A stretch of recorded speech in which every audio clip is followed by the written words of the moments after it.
On a le plaisir à nouveau, comme je l'indiquais, d'écouter Nasser Benkemis du Crédit Agricole. C'est à vous, Nasser.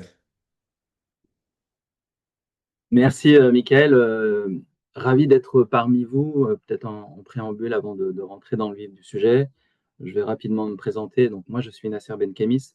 Je suis en charge du programme IA générative du Crédit Agricole d'Île-de-France, qui est en fait une des 39 banques régionales du groupe Crédit Agricole. Et ce que je vous propose dans les 15 minutes qui suivent, c'est de vous raconter comment la thématique de l'IA, et en particulier l'IA générative, a été appréhendée d'abord au niveau du groupe Crédit Agricole, et puis ensuite ce que l'on a fait plus particulièrement au sein de la Caisse de Paris et d'Île-de-France, en étant en cohérence, hein, justement avec la stratégie et l'approche du groupe sur cette thématique. Pour entrer dans le vif du sujet, euh,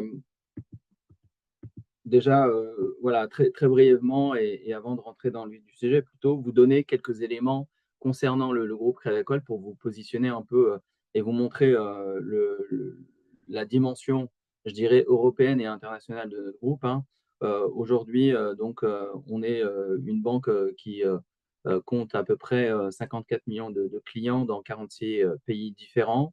On est donc un des acteurs majeurs, un des services financiers, et on s'inscrit dans ce qu'on appelle les acteurs de la banque universelle. Donc, on a vocation à adresser aussi bien les domaines de la banque que de l'assurance, que de l'immobilier, et on est en train d'investir de nouveaux territoires pour en fait accompagner les évolutions sociétales du groupe, notamment sur les transitions et sur la santé. Si je reviens justement à la volonté du groupe, notamment sur la thématique technologique et les enjeux, aujourd'hui, donc le groupe, on est, comme je vous l'évoquais, une banque relationnelle avec justement une forte proximité au niveau des clients.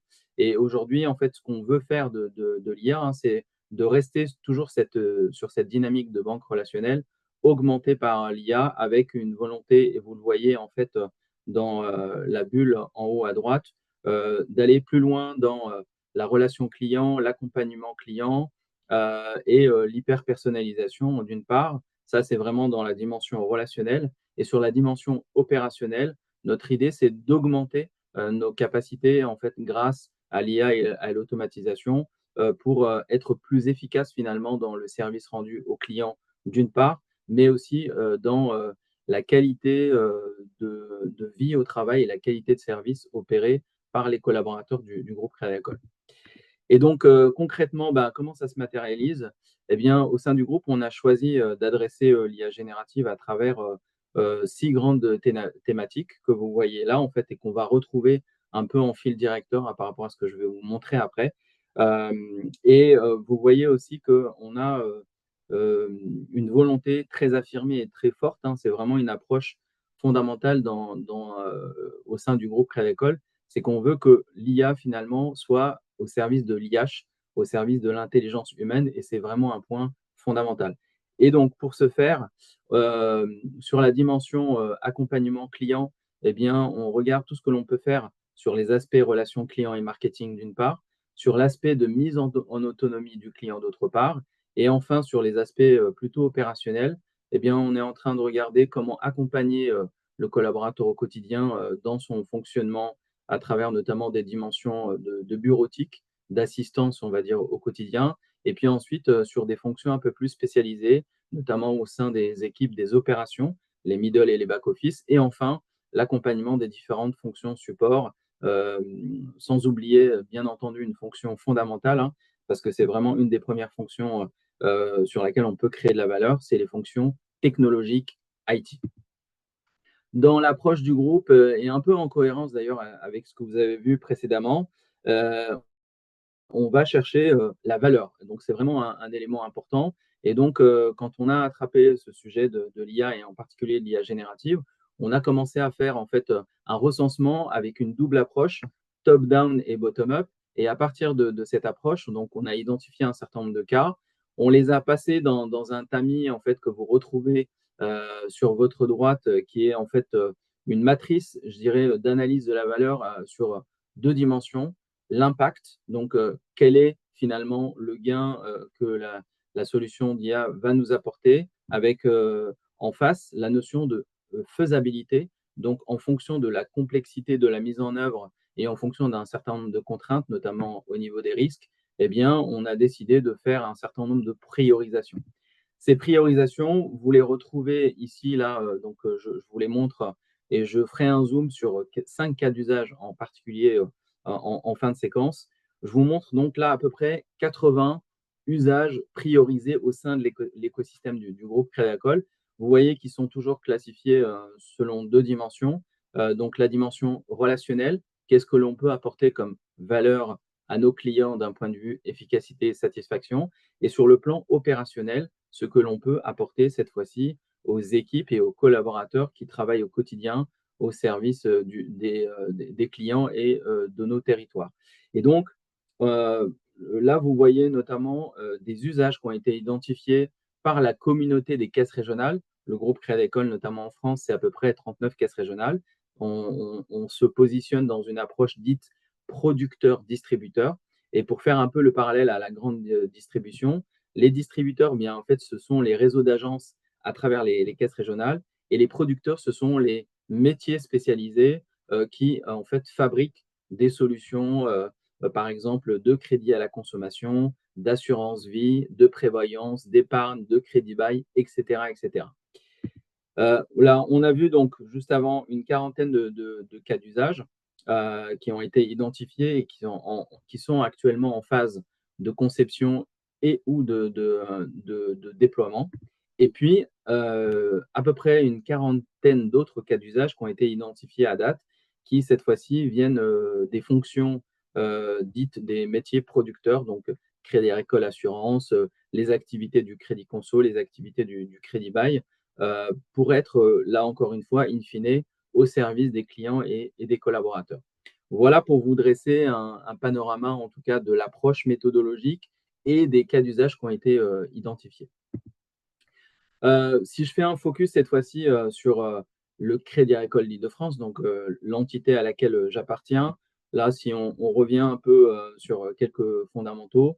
Donc, le Crédit Agricole d'Île-de-France, c'est une des premières caisses régionales en encours gérées. On a à peu près 7 milliards de fonds propres, 271 agences, 1 600 000 clients. Et l'année dernière, on a fait à peu près 300 millions de résultats nets avec 4 100 collaborateurs à date. Et là, vous voyez un peu le maillage territorial dans lequel on s'inscrit en bas à gauche. Et donc, au sein du Crédit Agricole d'Île-de-France, en s'imprégnant de la démarche du groupe, on a décidé d'attraper le sujet de l'IA générative pour faire de la Caisse régionale de Paris et de l'Île-de-France un des fers de lance de l'écosystème des caisses régionales sur la thématique de l'IA générative, en cohérence avec l'approche du groupe, puisque notre ambition, c'est d'améliorer l'expérience client et collaborateur et d'accompagner le business dans son développement commercial. Et donc, pour ce faire, on a choisi 5 priorités, 5 piliers sur lesquels on a décidé de travailler. Le premier qui nous semble fondamental et qui fait écho à ce que vous avez pu entendre précédemment, eh bien, c'est la nécessité de démystifier, d'acculturer l'ensemble, je dirais, des collaborateurs de l'entreprise en partant du COMEX et en descendant jusqu'à l'ensemble des collaborateurs. Donc ça, c'est le premier point. Le deuxième, de façon assez pragmatique, c'est d'aller chercher des usages du quotidien, donc dans une approche plutôt bottom-up au sein des métiers, au sein du business, pour voir qu'est-ce qui peut créer de la valeur immédiatement et donc apporter des gains en satisfaction client et en efficacité opérationnelle. Et puis, les autres points, eh bien, ce sont ce qu'on appelle l'écosystème et l'influence. C'est comment on s'inscrit au sein du groupe pour capitaliser sur les capacités du groupe. L'organisation et la gouvernance, eh bien, on a monté une équipe dédiée en mode squad qui s'occupe du sujet depuis 1 an et dont j'ai la charge. Et puis, enfin, la veille, la prospective, ça consiste cette fois-ci à rester les chakras ouverts, parce que comme vous le savez, il ne se passe pas un jour sans que sur la thématique de l'IA générative, on ait de nouveautés qui arrivent sur les prompteurs et donc des capacités et des possibilités qui progressent de jour en jour. Donc depuis 1 an que je m'occupe justement de cette démarche, on a lancé donc ce programme où on a aujourd'hui acculturé l'ensemble de notre top management, où on a sensibilisé plus de 80% de nos collaborateurs. On a lancé un lab qui permet justement d'expérimenter des choses en proximité et en sécurité.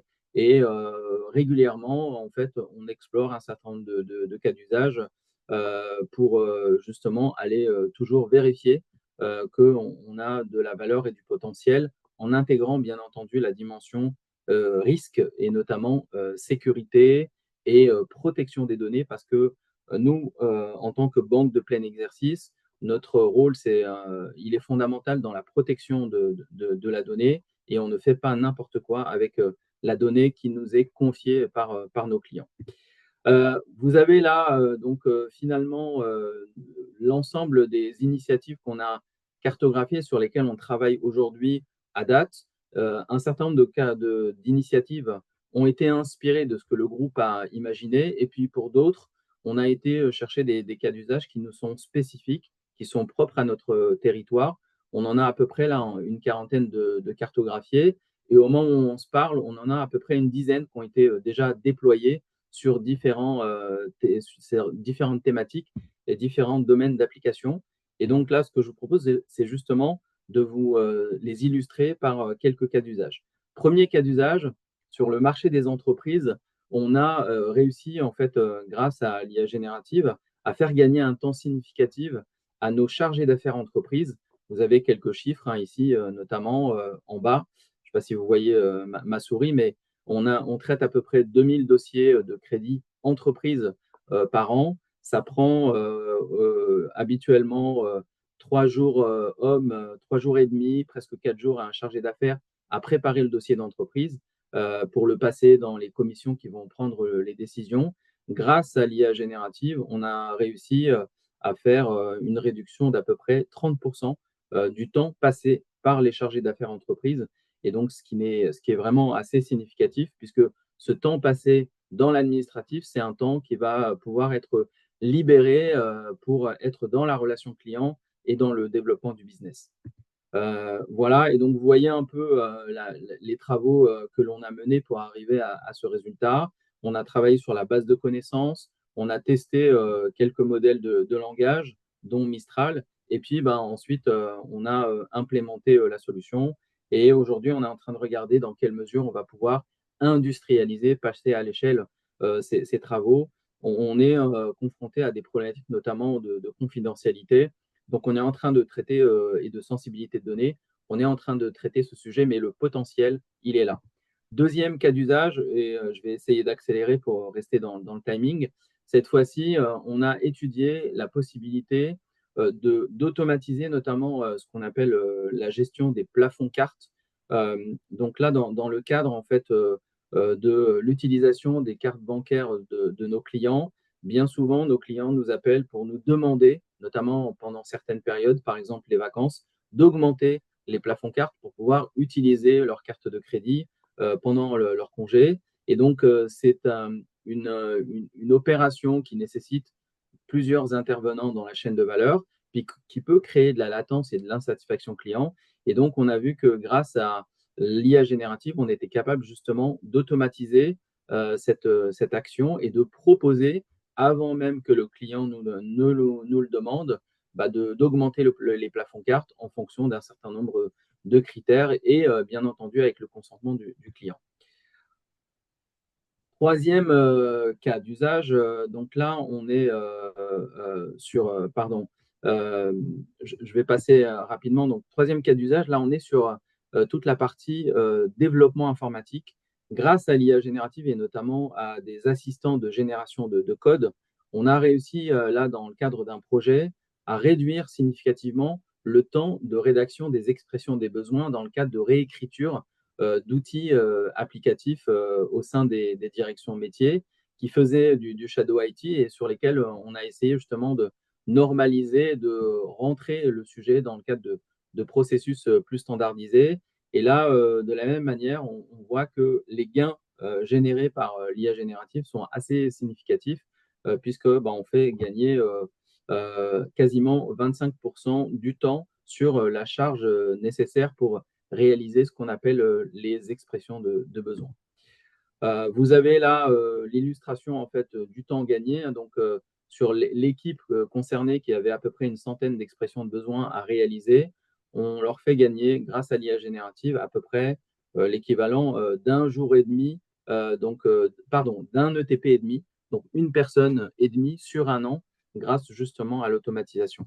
Et puis, dernier sujet, qui est très intéressant aussi, on a étudié cette fois-ci dans le domaine du juridique avec nos juristes une solution qui permet, grâce à l'IA générative, de comparer et d'analyser des contrats pour gagner du temps dans la production et la rédaction de contrats.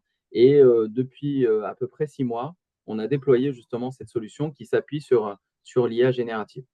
Voilà, brièvement, comme le temps nous est compté, les expérimentations et les usages que l'on a pu déployer. Avec peut-être pour finir, ça a été évoqué, donc je ferai pas beaucoup de commentaires sur cette partie-là. Une solution qu'on a développée en interne cette fois-ci pour accompagner l'acculturation de l'ensemble des collaborateurs, qu'on a appelé Félix et qui est en fait notre chat GPT interne qui permet en fait de faire la même chose peut-être en un petit peu moins bien que ChatGPT, mais de façon interne et sécurisée. Et grâce à cette solution, on a réussi notamment à déployer, à développer ce qu'on appelle une bibliothèque de prompts. Et grâce à cette bibliothèque, on avance en fait sur les pistes d'amélioration et d'automatisation grâce à l'IA générative. Voilà ce que je voulais partager avec vous et je suis maintenant à votre écoute pour toutes les différentes questions.